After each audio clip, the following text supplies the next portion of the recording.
Good evening, everyone. It's Congressman Blake Moore here. Thank you so much for taking the time to jump on this call, whether you jumped on your own and saw our announcement that we were going to be doing a town hall tonight, or you got a dial-out call directly to you and you're hanging on the line. I really appreciate it. So thank you for listening in, and hopefully you can ask some questions. We've got some cues that we'll start here, but most importantly, *3 is for questions. So if you want to jump into the queue, *3 for questions. I want to talk about the current government shutdown. That's kind of why we did this last minute. So thanks for joining in. This is something important and something that's always a risk when you're part of the 1st District of Utah. We have an incredibly strong federal workforce. I want to be able to explain what it means for Utah families and what my office can do to serve you during this time. So we just thought to throw out a chance to chat tonight. It's clear to me, to my team, that they've been fielding calls the last few weeks.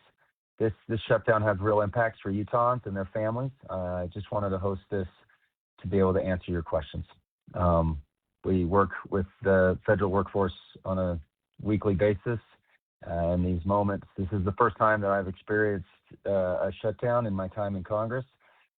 So 4.5 years. The last one was in 2019, I believe, and well, I think it went for 35 days. It's a little bit of historical context. So I'll try to provide an update on current state, and of course how we can help, and then let's jump to questions. So if you would like to go ahead and get into the question queue, *3 for questions. This has been a turbulent and difficult time in our country. We've had, over the last few months, we've had political violence. And then you have, of course, now hardships that have been brought on by a government shutdown. And as I wrote today in a quick update, once the pay periods get missed next week, once those hit, this becomes really fast. I've written a lot about this in my weekly newsletter, from the events that have taken place and the tragedies that have happened over the last 2 months.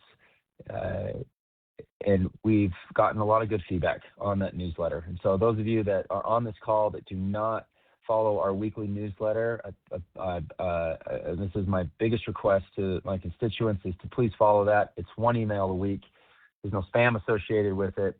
And I provide my thoughts and takeaways. We give updates on what we're doing. But I try to spend real time in communicating a few things to you all. So in order to sign up for that, you can take care of that on this call as well by hitting *6. And then you'll provide the information needed to get signed up. So *6 for the weekly e-newsletter, and *3 to ask a question tonight. And you can do that anytime throughout the call. So now on to the shutdown. Well, first off, when we announced that we had this tonight, we got some quick criticism and some frustrated folks mad at us because we are hosting a call in the middle of the Monday night NFL game with the New York Giants, where Kaysville's very own Jackson Dart is playing. And I just wanted to say, in solidarity with all of those of you that are frustrated with this timing, I'm with you. I blame my team entirely, and I am dying to see how he does. So we'll have to keep checking in on that. They were winning at halftime by 3 points, and we got Kaysville's own Jackson Dart, making a Thursday night debut. So pretty big deal. So we appreciate type of criticism I love to take, and I'm blaming my team entirely. I'm with you on this one. On to the shutdown here. The House of Representatives, about 2 weeks ago, we passed what's called a clean, nonpartisan bill to keep the government funded at current levels until November 21st. This bill is what's called a continuing resolution, colloquially known as a CR, and it simply just continues. And this would allow more time for us to finalize the appropriations process and pass the bills needed to fund our government for the upcoming year.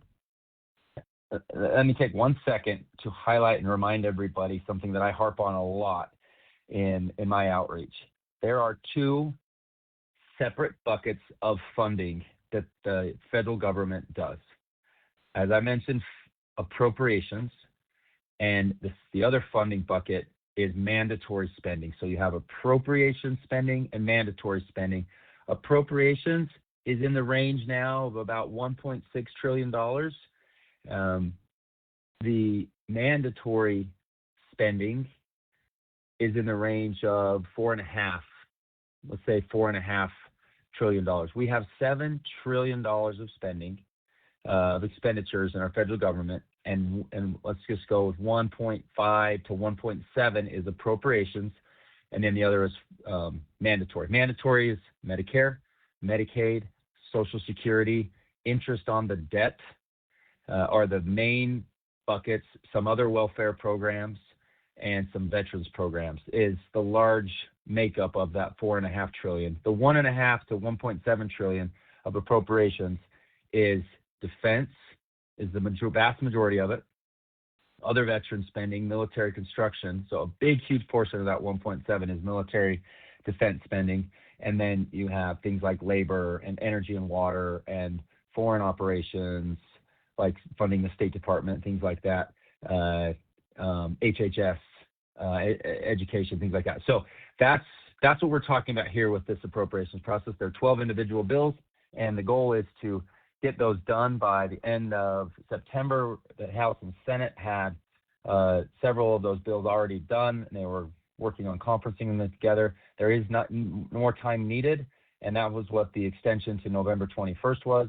There's actually a very good bipartisan approach to finishing those bills. That's ongoing, actually, which you're not hearing about in all of this. And that should be the focus of getting that done, giving us till November 21st to get that done. So allowing us to finish that by November 21st, we passed that bill out of the House. It was then sent to the Senate, and hoping that we could get it signed by the president soon. That did not happen, as we all know. Democrats in the Senate voted down the continuing resolution the evening of September 30th, and that, of course, put us into a government shutdown at the end of the fiscal year deadline. And that started on October 1st. Republican Senate leadership, they've actually hosted, they've offered many more votes. They've repeatedly given those Democrat senators an opportunity to vote again on the continuing resolution. Because, again, in the Senate, you need 60 votes. There's currently 53 Republican senators and 47 Democrat caucus senators. So that's where the breakdown is. And you need 60 votes. Right now, there's been, I think, 52 Republican senators that voted yes, and one independent that caucuses with the Dems, and 2 additional Democrat senators. So three Democrat senators and 52 Republican senators. That needs to get to 60. So if you had 5 or 6 more Democratic senators to finalize that, you would have government back up and running. So the irony of the situation is that unless they were elected just this last year, virtually all Democrats in Congress have voted in favor of this exact same amount of funding levels. In fact, this level of funding was finalized during President Biden's last year. And so they voted several times for this funding level, and all this is a continuation of that. There's no gimmicks, there's no poison pills and that type of stuff. And that's what we were hoping to be able to get through November 21st. But again, when you're in the minority, there's a few tools you have as a leverage point, and particularly a chance to message. And this is ultimately what that is right now. They're claiming that they shut the government down in the name of preserving health care and the Obamacare subsidies. And I want to share a brief aspect of the reality on that. The original ACA subsidies, Affordable Care Act or Obamacare, I'll sort of use them interchangeably. The original ACA subsidies from, let's say, 2012, those will all remain in place. None of that is going away. So when you hear all the subsidies for Obamacare going away at the end of this year, that is not true. The original subsidies will remain in place. And nothing changes with that. The subsidies that are set to expire at the end of the year are the temporary COVID era. This was a bill passed by Democrats in 2021 when they had the White House, House, and Senate. they're a COVID area expansion of those subsidies. And there's a unique thing that they did in that subsidy is they removed the income cap. So even if you were making over $400,000 a year, you could still have the subsidy associated with your healthcare premiums. And I could get into this more, but ultimately, the more we subsidize a market like this, the insurance companies, it's very similar to a lot of my frustration with doing a lot of student loan forgiveness, is it doesn't put pressure on an academic institution if we continually forgive student loan debt. It doesn't put pressure on a market like an insurance market if we continually to subsidize it. And if you expand those subsidies, then costs don't go down, and they have not gone down. They have not gone down over the past decade. But again, the original subsidies are not going away. It's just the enhancements that done. Democrats only did those for 4 years, and now they expire at the end of 2025. And that's what the main point of the shutdown is on their side of the aisle, to use this as an opportunity to highlight that those are ending, and they're trying to use this as a leverage point. So, again, that was designed as a pandemic era relief measure. It was only for 4 years, and those are what's going to expire. So, the shutdown negotiations are heating up as we near the 15th, which of course is the first pay period for many federal workers. In fact, that is when our active duty members will miss their first pay period. I just left Hill Air Force Base yesterday. I went and met with the leadership team, and some of the things they communicated to me was just like the stuff you don't necessarily hear.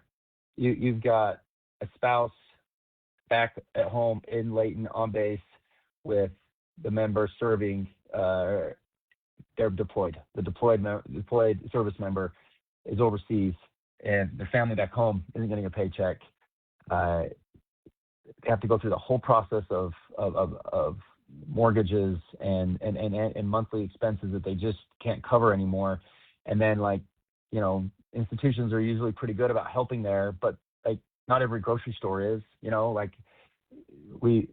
Just missing a pay period right now because of these ongoing stuff back in Washington politics becomes very real. And just hearing some more anecdotal stories like that, it's going to be very, very difficult. And the fact that that bill hasn't passed today back in Washington, there's a very good chance by the 15th it doesn't. And I'm concerned about that.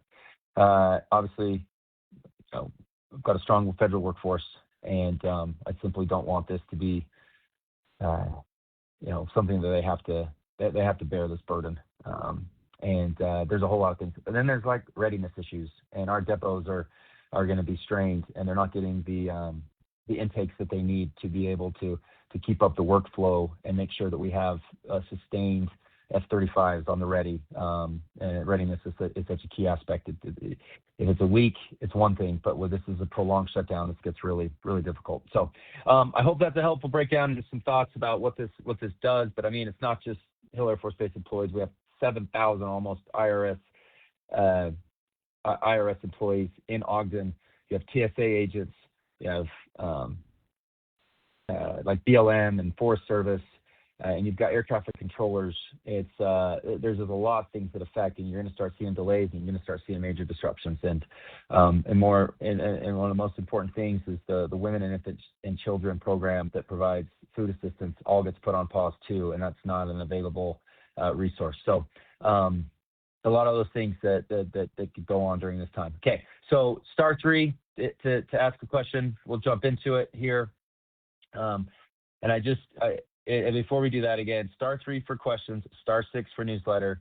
Just want to quickly address what I view as very welcome and amazing news that the president and the administration and Marco Rubio shared the last 36 hours, that this first stage of a peace plan is in the works, and it's agreed to.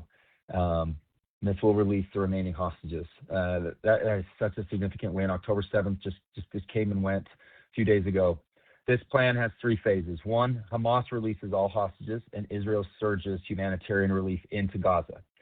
2, Hamas disarms, and Israel withdraws militarily. And 3, An interim security force of Arab partners will enter Gaza to establish law and order with a technocratic government takes control until the Palestinian Authority is ready. I have had a chance to meet with the Palestinian Authority before in Ramallah, in the West Bank, one of the real neat experiences that I got to do as part of this role.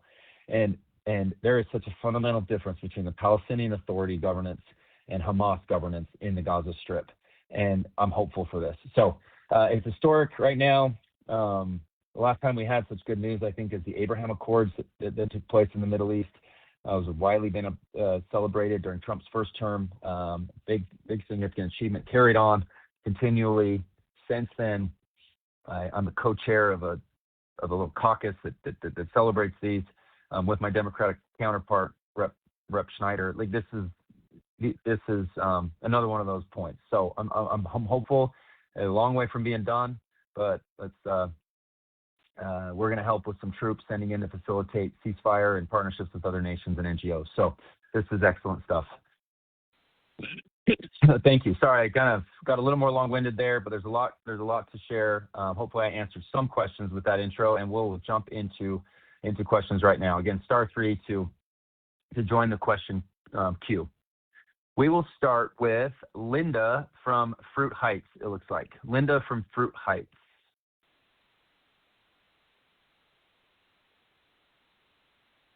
Linda, are you on? Oh, yes, I am. I'm sorry. I thought great. that he was going to word it. Okay. My question is, when the Congress knows, not the Congress, but the whole House, the whole Congress knows when these deadlines are, I don't understand why they continuously have to bump the deadline. I don't. Do you understand the question? 1,000%. Yeah. Okay. Anything else? You. Anything else to that? Anything else to that question? No, that's the question. Anything. Linda, we live our life, and we have to live by deadlines, and I don't understand why this continues to happen. Absolutely. Could not be a more apt question, and it is the right question. And I ask myself that every year. We ask our colleagues that. We try to dig into understanding this better. So the end of fiscal year is September 30th, and that's been the case for forever, as long as in recent memory. I don't know when it would have been differently. The majority of the time when these bills get finalized, they get finalized in December. There is really a really good case for moving the fiscal year. It's not even. I don't really understand why they even have to have it as September 30th. Why it was set up that way. There is really good arguments to just move it to a calendar year. Okay, that said, I think that would help out tremendously. You're usually in an early October situation. You're right before a election, and messaging is never more important than right before an election, or avoiding a shutdown or avoiding a CR is very important at that time. And they're always worried about, like, every other year for the election. Move it past it. Get it done by the end of the year. I'm a proponent of that. I'm not able to make that change myself, but there are many people that want to see that. Here's one specific reason why we don't get these done on time, and that is the difference between the House and the Senate versions. Right? The House and the Senate vote on things differently. They at least have different requirements. The House votes on simple majority. The Senate votes on a filibuster-proof 60-vote threshold. So the House typically votes these bills, and like when you're in a Republican situation, when the Republicans are in control of the House, they will constrain spending as much as possible, and that oftentimes frustrates Democrats if their priorities aren't properly funded. And so there's a lot of appropriations fights. And we will get these bills out of committee. They tend to be a little more partisan. And even when they go to the House floor, they're more partisan. Now, the Senate, they have to pass these with 60 votes, so they have to be more bipartisan. So I think the fundamental reason why you don't finish these on time is because the House and the Senate versions are usually different, and they need to be exactly worded the same in order to eventually go on to the president's desk. And that discrepancy between the two is the frustration. So that's a really practical answer as to why there's delays. And then once all of a sudden you're arguing, you're debating back and forth, you're trying to get into the right number, September 30th rolls around, and then you do a CR for 2 to 3 months to sort of give yourself some time to finalize them, and that typically happens towards the end of the year. Republicans also hate it when there's a Christmas sort of funding deadline as well, because that puts undue pressure. Of course, you want to get home for Christmas, and that's a problem. But again, these appropriations bills are less than 22% of our entire budget, but they demand all the oxygen in the room. And I've always argued and tried to communicate, and I've even got on committees that deal with a larger portion of the budget. Like, our debt is driven from the mandatory side of the budget, the appropriations side, because we have these fights and these ability to work in a bipartisan way and constrain the funding as much as possible. You don't have these budgets grow out of whack. So that's why you get into these moments. You have to extend the funding, give you some time. That's what we're trying to do right now to finalize. The good news is Senator Collins is the lead Republican on the Senate side. She says they have actually made really good progress on the Senate, more than I'd ever really seen at this point. We've passed all House bills are out of committee. About half of them, I think, maybe 3 to 5 of them are passed on the floor. And then in the Senate, they've actually passed 3. We need those to look the exact same, so they're working on that. That takes some time. And then we just got to get the other 9 done, and hopefully we can do that in the next couple months. So thank you for the question. I hope that helps clarify it. Let's go to Serafina from Clearfield. Serafina, are you on? Yeah, can you hear me? Yes, ma'am. All right. Yeah, my question is, how real is the threat of government workers not being back paid for this shutdown? Sarah, thank you for that question. Serafina. I'm glad that we were actually able to address it, because I do think this is a sticky point and something that I'm a little frustrated with, that I'm not getting enough clarity on, and I'm okay to kind of call balls and strikes here. I've communicated, I've reached out, and been on calls with the administration on the initial side of the RIFs, when there's some threatening of a reduction in force if we go into a shutdown, and using this as an opportunity for more RIFs. I've asked the question, hey, if we're going to continue to do this, but at the same time, some of my federal agencies that have gone through RIFs, reductions in force, for those that don't know the term, there's already some of them back up hiring again. I don't want to be in a situation where we let people go, we fire, or we do the RIF, and then we're hiring. If you know anything about running employment, retaining folks is so much more productive and affordable than hiring new. And so I've pushed back on that and tried to find as many answers as I can. I don't know anything. Here's what Speaker Johnson has said, though. He is in favor of giving all furloughed workers back pay. That has always been the tradition, the standard.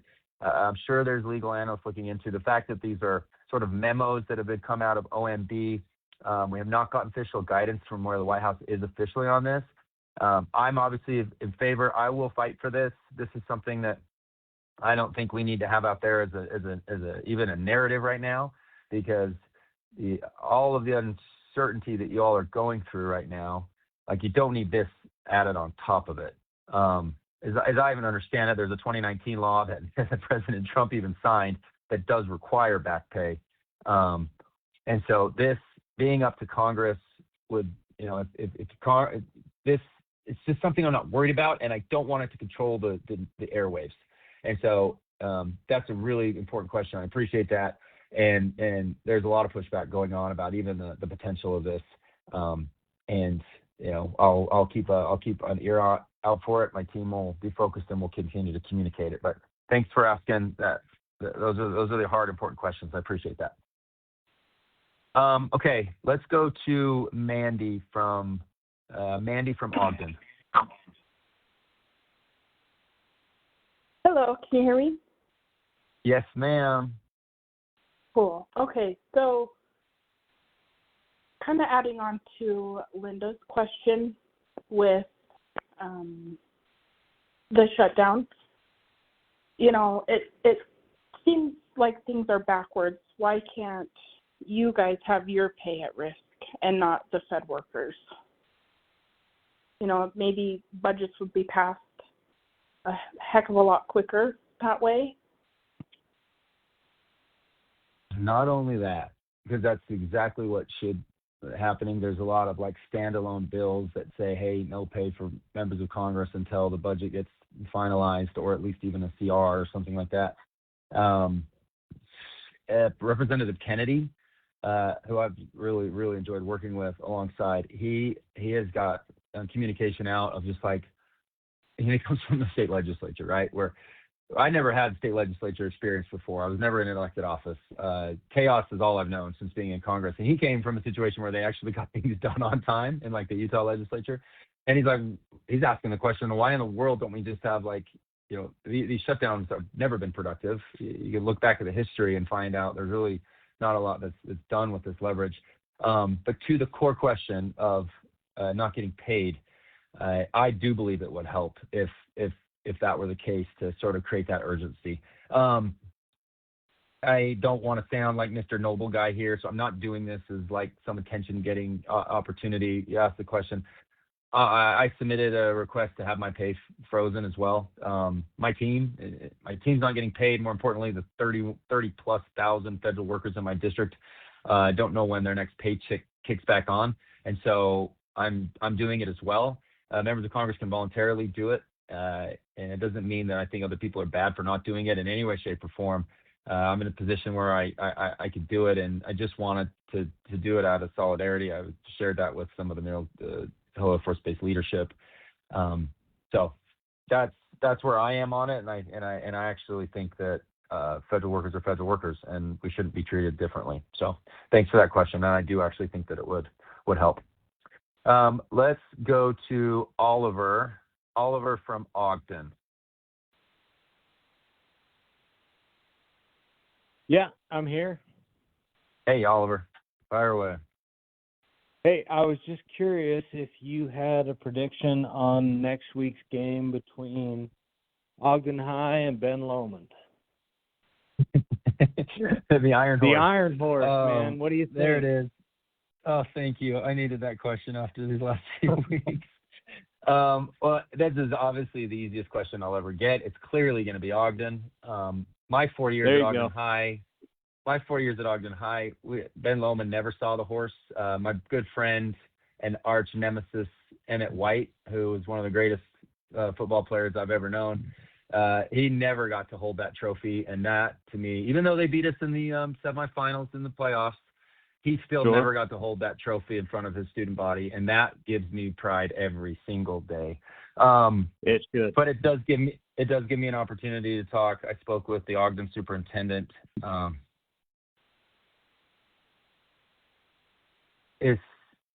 We've got to get out of this. We lost a student at Ben Lomond to a shooting. The tragedy of that. This week. Hopefully the Iron Horse game can bring some bit of community togetherness, and that usually actually does. It's a fun rivalry, but it usually does. This has been an absolute tragedy. Your superintendent, I haven't had a chance to speak to the principal yet, but I'm going to reach out, get a chance to speak to her soon. It's just unfathomable. I think what came from my conversation with Superintendent Rasmussen was such a neat moment for me, because he's like, Blake, you grew up here, you went to school, you know how amazing this is. You know how amazing Ogden is, everything about the community. And then there are these flare-ups that we get, and this is, I understand, gang related, and I experienced that when I was in high school, and there was days that there were things that would flare up, and it created a lot of concern, and it cannot dominate the narrative of what an amazing community Weaver County is, and Ogden, and those Ogden City schools. So my heart goes out to the family. I'm heartbroken. I was terrified. I mean, so tragic to hear the news. Multiple news pieces from the church in Michigan was just really hit home to, I think, many of us, but also I think this is tragic, and we've got to find a way to get out. And so I hope the community can get out of this. We can we can improve. As I understand it, this victim was an amazing kid doing the right things, getting some good education at Ogden Tech that was going to be productive, and this is a real sadness. And so my heart goes out to the community, and we'll find a way to get past it. So thank you very much for that. Thank you. Thank you. We'll go to the next call, Michelle from Layton. Hello, thank you for doing the town hall, Representative Moore. My question to you is this.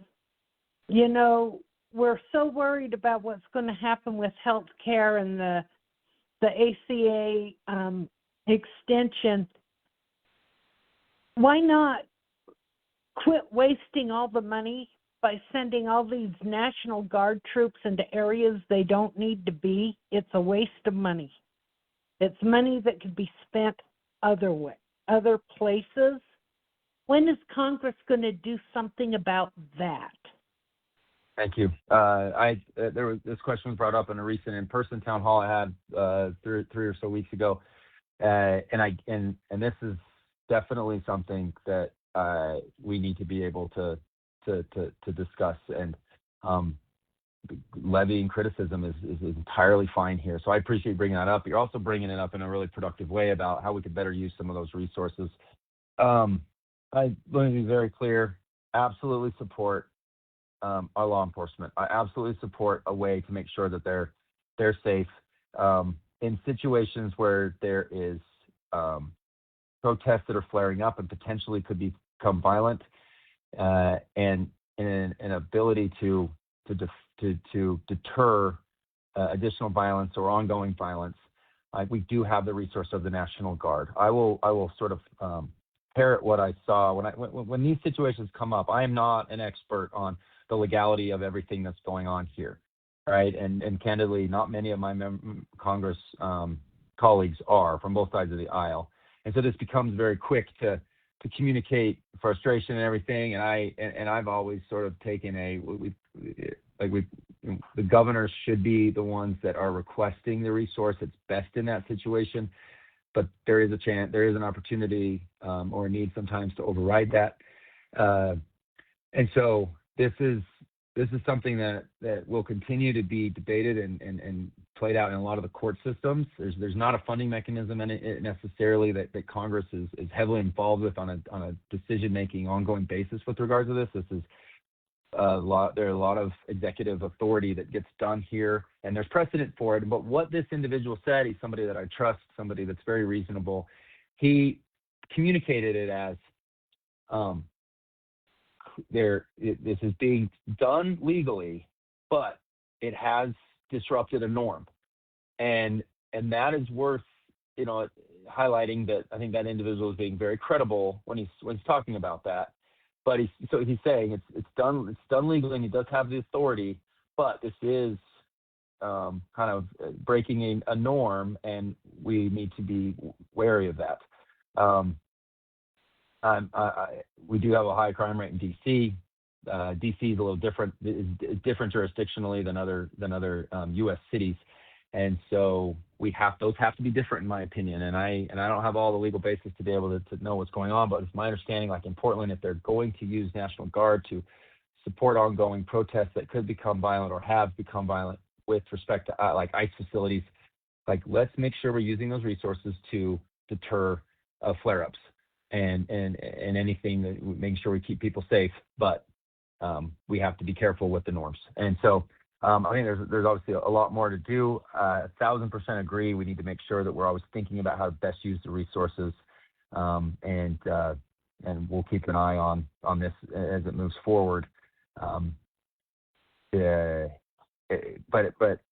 there's a lot of blame towards Congress for not fixing it or addressing it enough. And I think there's elements of that are fair, but it's also, this is an executive authority that's being done. There will be challenges in the court, and you will see the back and forth of those two separations of power being really tested here. And we'll keep them, and we'll obviously keep close to it as best we can.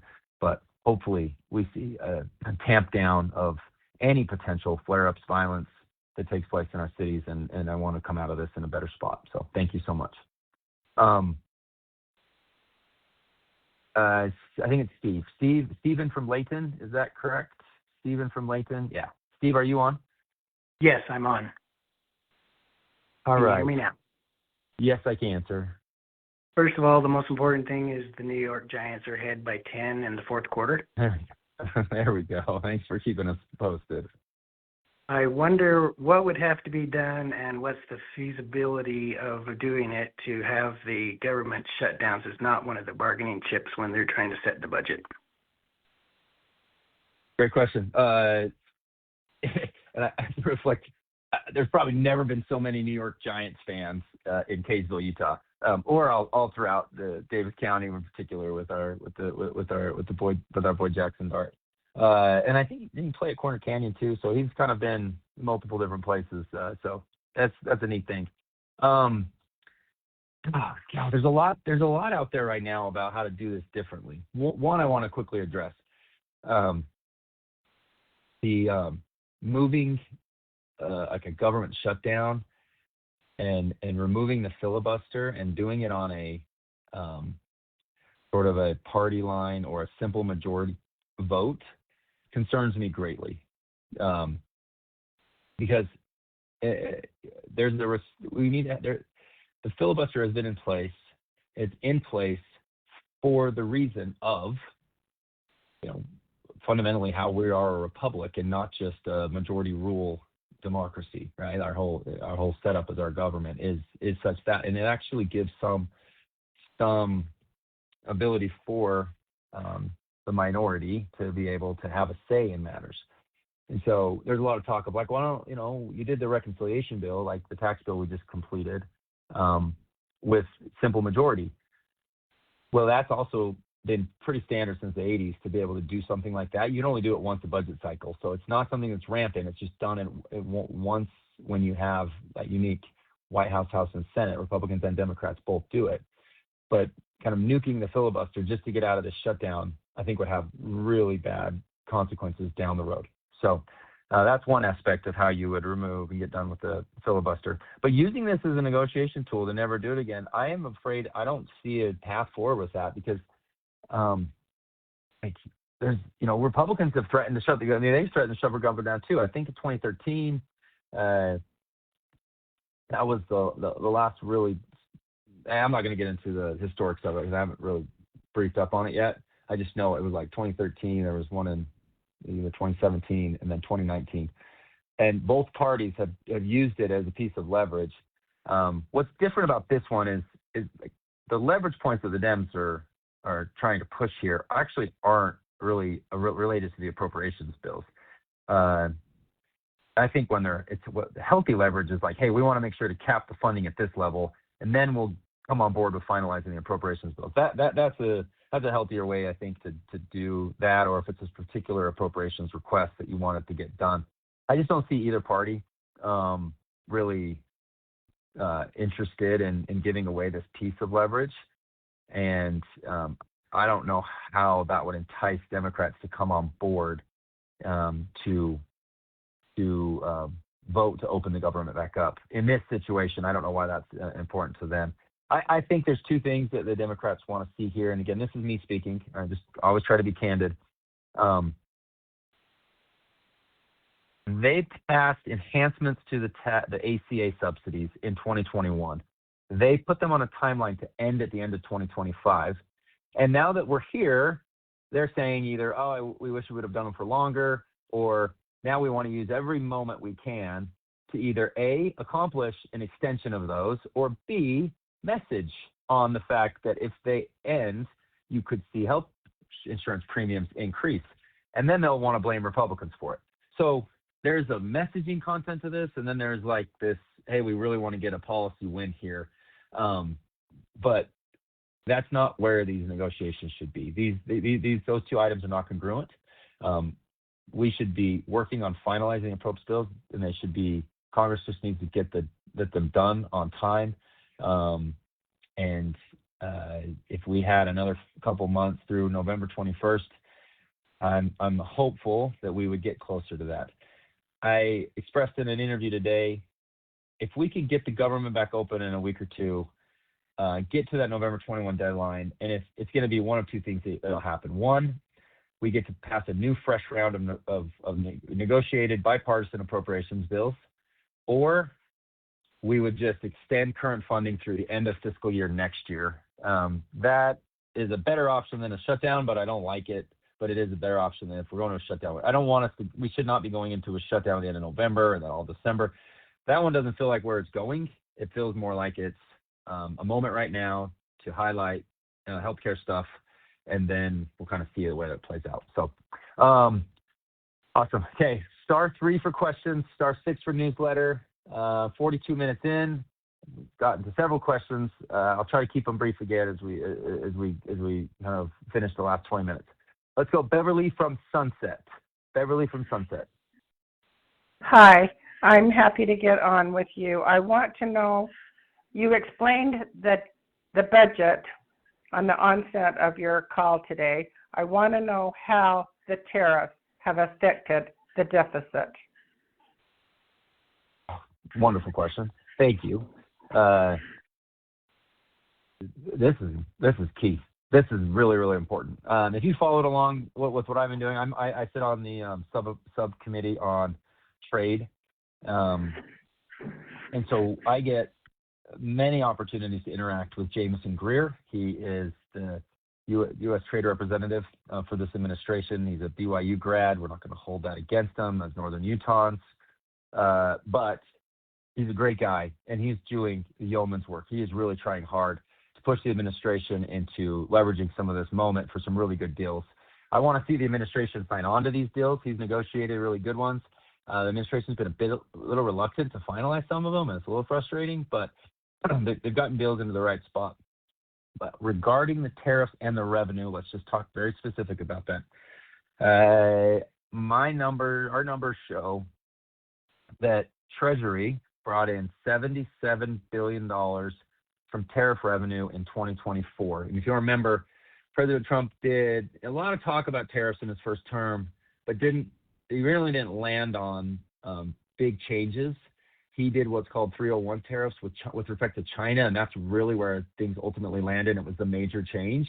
And those have existed on since then. President Biden actually never touched them. He never touched them, and he was good with letting those continue. They have brought in revenue. There was $77 billion from that tariff revenue in 2024.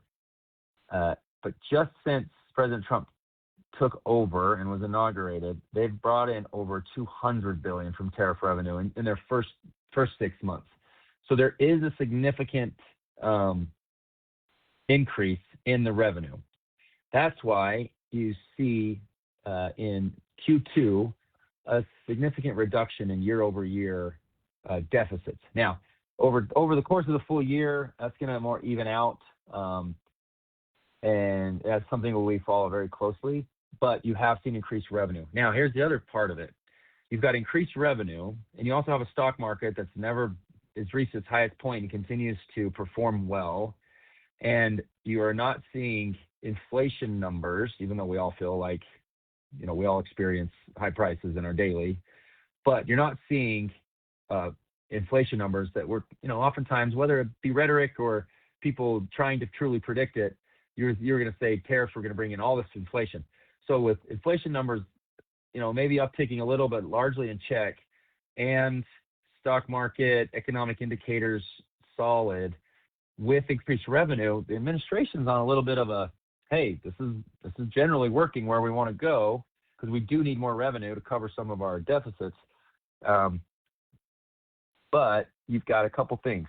One, as I've interacted with many companies, they have planned for it, they've predicted it, but if it's consistent, then you're going to start to see some of that downward economic pressure. That's a huge concern for me. So maybe things and economic indicators are okay right now, but I don't necessarily say, as a long-term strategy, are they going to remain this good? We'll have to wait and see, but I have some concerns there. And then the second thing is what's called IEPA. IEPA is the what the president uses for a lot of these tariffs, the legal authority he uses, that's being challenged, and probably early November the Supreme Court will come out and rule on this, and that will have a significant change going forward. So this is something that we're constantly engaging with. President Trump likes tariffs more than most members of Congress by a long shot. I want more revenue to be able to cover some of our deficits, but I don't also want it to have economic downward pressure later on. So amazing question. I think it's the right kind of area to be focused on, and that's kind of the state of play where we are right now. I think the next big aspect will be Supreme Court decision will be on IEPA. So thank you so much.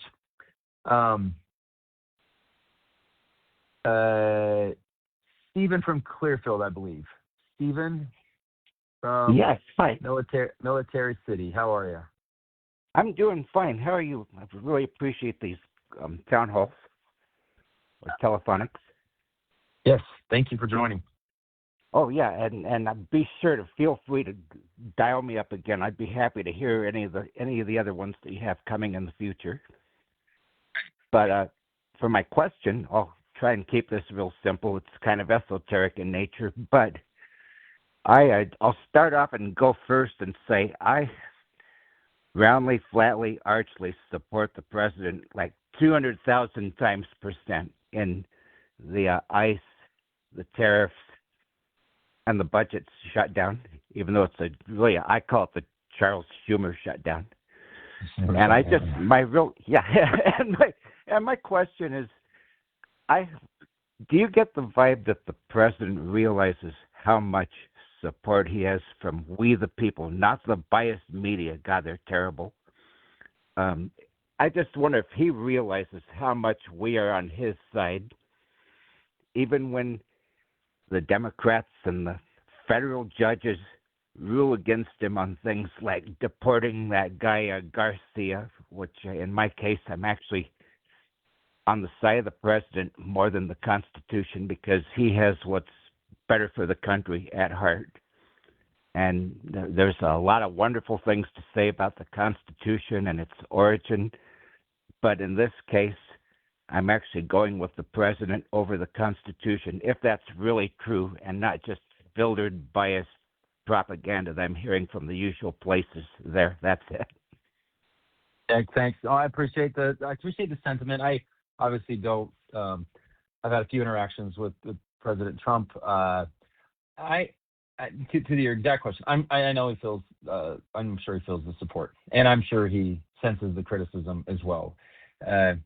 You brought up an interesting one, though. So let me maybe make it unequivocally clear that I support the Constitution, and that is my fundamental role as a member of Congress to be able to.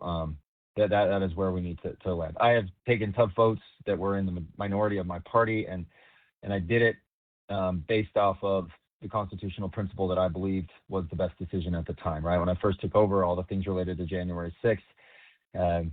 In order to not certify an election, you have to have a second slate of electors, and the second slate of electors has to what's becoming the question, and they have to be certified, and none of that existed then. And so, yeah, I haven't always, just towed a party line sometimes, and I've made a constitutional argument. And I'll continue to do that. I'll get criticized just as much as the next politician or elected official. So, you brought up an interesting one though, with the Garcia case, because the administration moved in a direction. The Supreme Court ruled 9-0 that they had to go a different direction, and there was a lot of back and forth. Arguing and rhetoric and communication, all that kind of stuff. But ultimately, the administration did what was required of them per what the Supreme Court ruling was. It's as far as the big items, all the intricacies, I could obviously be schooled on. But bringing that individual back and going through the different process that was needed in his particular case, I appreciate that about the administration. I made a point to say early on that I'm supporting of where the Supreme Court landed on that, and that was to do. And there's been lots of things. There's going to be things with the National Guard. We've got to be sure we're squared with the Constitution and where that authority lands, and there will be court systems that debate this. And I respect. I've made this argument to my colleagues that we could be frustrated maybe with a lower court injunction or something that would sort of pause or call into question an action. But we relied on a lot of that when we were in the minority. And I have to bring that up to my colleagues sometimes when they're frustrated on things like a vaccine mandate. It's clearly unconstitutional. And we relied on a lower court to make that process start and eventually move through the system. And so I'm confident that our court systems have the chance to have things move through them properly. I think there is, activism associated with this in multiple different areas, but let's keep the process to play out. And I'm seeing the administration obviously uses their executive authority to take action, but the Supreme Court has their authority to push back and do things. And I love seeing those things they play out. And Congress gets criticized all the time. We're not doing enough to put our tax bill is not exactly the tax bill that President Trump wanted or his administration, but we have worked on tax policy. My colleagues, my committee, we have worked on tax policy, and we knew where we wanted to get it to. And the president didn't get everything he wanted there. And so there is still a lot of back and forth and a lot of push. So thank you for that question. Let's jump over to Michael from Roy. Michael, are you on? Well, yes, sir, I am. All right, let's hear it. All right. First, I want to say thank you, sir, for taking the time out of your evening to address us. Second, I'm curious. I know there's 12 appropriation bills, and I know that the House currently is in recess, or at least you're back here in the States and not at the Capitol trying to handle the situation. However, could we not be working on each individual appropriation bill individually and trying to pass those through Senate so we can get some of the federal workers back to work, such as, I believe it's, and I can't remember exactly, I think it was appropriation bill number 4 or 5 that deals with defense. And I know back in 2019, not everyone was on furlough. It was only a partial government shutdown. Can we move to a partial government shutdown instead of a full one by getting some appropriation bills passed? Michael, do you work, if you don't mind me asking, do you work in the private sector or public sector?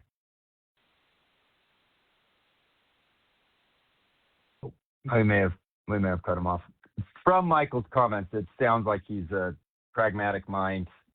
Works in the private. It would be a private sector philosophy that's just so foreign to think about. When you got 12 bills, excuse me. Right now, the House Appropriations Committee, they've passed all 12 individual bills. They passed them individually on their own. And on the House floor, we've passed 3. I said 3 to 5 earlier. It is 3 that we've passed. The Senate committee has passed 8 of the 12, and the Senate has actually passed 2 of their final bills. So we've done that. The bills don't look the same. They need to conference. Honestly, this is a very simple answer. It's sometimes easiest to get them all finalized. They can be done individually through the process of the committee and each House of Congress, but to get them all finalized and done, they will lump them together and kind of say, hey, here's the final appropriations package. It gets called an omnibus, and it gets called every name in the book. But in reality, it's just the 12 bills getting packaged together to get a final vote. Most of that stuff you support. Some of it might be a little more spending than you would want, but you're also not, you've led on some of the issues. I work on a lot of defense-related issues, of course. So that is why traditionally it's kind of gone that way. There's a lot of people pushing, we just want individual bills. Speaker Johnson has broken them up into groups of, all 12 into groups of 3 or 4, or mini buses, what they call it. It's all just a matter of just like get the trains moving and get them out of there. I wish we could just get them done individually. It would be quite easy to get the defense bills done. And if you just let, if leadership just kind of lets people vote their conscience, those types of things would get done. But they leverage this moment for some things. And I'm sure there's more than 10 senators on the Democrat side that just want to get this over with. But Chuck Schumer is he's their leader, and he's trying to leverage this moment for some other stuff. And then you have the mess that we're in. And like I said, that stuff like that happens on both sides. So thank you for that. I appreciate it. And it is very frustrating and hard for folks to understand. Okay, let's go to Holly from Ogden. Hi, thanks for taking my call. My question is, I have been told that you have been invited to the IRS Ogden Service Center to actually speak to employees and leadership about what is going on there. As far as our union has basically been busted. We have no union on site anymore. Our building is not being maintained. Employees were let go, and now all of a sudden they're rehiring employees to replace those people. And I've been told that you've been invited, but you've declined invitations. Is that correct? No, that's not correct, actually. I'll be very clear about that. So I've come, I came recently, just about two or 3 months ago, and met with a group very similar to that I met with the last time that I came, and did sort of like an employee leadership town hall. I did a full walkthrough, went into every division. That was just over the summer, early summer, I believe. So yes, no, and then we actually reached out just last week, but they said in this situation, because they're in a shutdown, it won't be considered essential to meet with me, and since it's only essential employment right now, they had to decline my request to come visit. My district director, she is in constant communication with them, and so when this was approaching and we realized, okay, this is likely in a shutdown, we reached out, and they couldn't take our meeting. I met with Hill Air Force Base leadership yesterday. Still very much available to meet with IRS leadership. I can't interact apparently with the essential employees, the ones that aren't furloughed, because it's not considered essential activity. That said, there isn't this like every time I've been there, it's been sensational. I've learned a lot. They've appreciated the context that I provide, and I'll continue to do that. So it's tough. The IRS aspect, I have done a lot through the administration to kind of push back the narrative that this isn't a fundamental aspect and important of essential work. We just talked about how important revenues are, right? And that's the only agency in government that actually brings in revenue, and they have jobs to do, and it's very difficult work, and they're constantly finding ways to improve their technology to be able to do their work more efficiently. So, and so thank you for that question. We'll continue to reach out and keep them updated on whatever we know, and you know, with hopefully a chance to go meet with them soon. So, look, I voted numerous times, more than a dozen, to support avoiding going to a shutdown. And folks, it was not always easy. People really don't understand this process. And when you're in the minority and you vote for a CR, it's like the worst thing that you could have ever done. I've been yelled at town halls for this, taken so much criticism. Voting for a final appropriations bill is one of the main reasons that I've had challengers come after me. Not to, you know, but I emphasize that because, like, one, shutdowns, as my good colleague from South Dakota said, he was asked on a show, he's like, so, you know, so who ends up winning the shutdown, and da-da-da, and the guy goes, sir, stop. No one wins a shutdown. Republican or Democrat, no one wins a shutdown. These are horrible situations, and there's only losers in this, and it's the uncertainty that our federal workers and our military go through. And so this is a mantle that I have to play. I'm trying to be a responsible person in governance. I'm not always going to vote for every CR, and not saying that, but I have done it numerous times in the minority when it's been politically difficult. I am hoping that we see some break among Senate rank here in the Senate Democrats, for some of them to realize that this cannot continue and cannot be prolonged. So I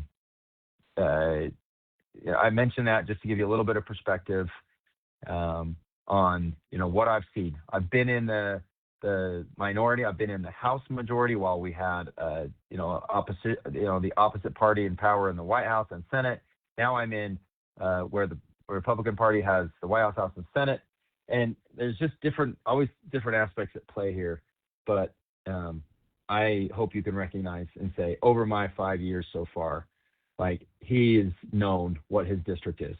It's a strong federal workforce district, and it's a defense-related district. And we've got to find a better way to finalize these appropriations debates than these prolonged shutdowns. This is going to be similar to what my colleague said. Nobody wins in this, and I'm hopeful that we can come out of it. Two things real quick. *6 for newsletter. Please sign up for the newsletter. We'd like to communicate as much as possible. It's personal to me, and I put my personal touch on it on a weekly basis. We dedicate real time to that. And I've got an update, and hopefully you were listening, but also watching the game, that the Giants are winning 34-17. I like the Eagles, though. I don't know why I'm so happy about that, but for Jackson Dart, that's a pretty big win. So way to go. And I'm still a Seahawks fan through and through, so I just want to make that very clear before we end the call. Thank you all. Keep engaging with us, and we'll keep sharing anything we can to hopefully get through this shutdown and on to the real work. Appreciate it.